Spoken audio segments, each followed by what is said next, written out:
I have now been riding my e-bike for 1 year. And prior to riding my e-bike, I was a regular bicyclist.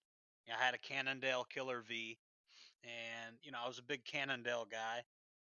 And now I'm an e-bike guy. And the regular bicyclists feel kind of betrayed by that, but I don't really care because this is like the sweet spot between a motorcycle and a bicycle, and it's very unregulated. I don't have cops bothering me about it. I don't need a license to drive it. And so yeah, that's appealing to me in many many ways. Just based off that. Um, and it wouldn't be that difficult to charge this thing up with one of those.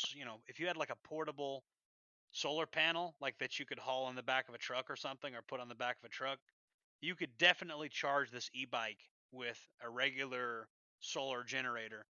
So you have a piece of technology that I'm amazed more preppers are not interested in. One thing I could say, there's several lessons learned. One, you got to keep that chain oiled, especially after any rainstorm. You got to maintenance is more important on this thing than it would be on your typical, bicycle. There's more things that could go wrong. But the main thing is you want to keep your chain lubricated. You want to make sure that your battery is not getting super hot. Um, Other than that, though, I could say that having an e-bike has absolutely been worth it. It's been an amazing experience, and it makes riding around not so terrible.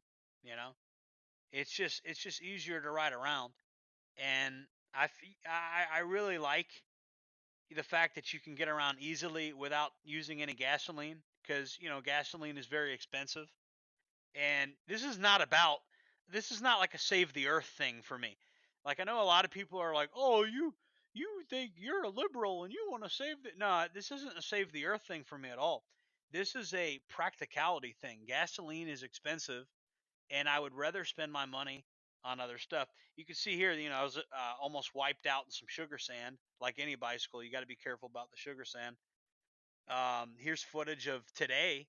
I went grocery shopping and I rode in a rainstorm and I did just fine. I had, like I said, had to lubricate the chain. And you know, one thing that, and you'll see this in a moment. One thing you have to make sure is that when the e-bike gets out of the rain, that you dry it off quickly. Not just the e-bike, but you notice I got a Baofeng radio on there, and I do keep my phone in a Ziploc bag. That's another thing.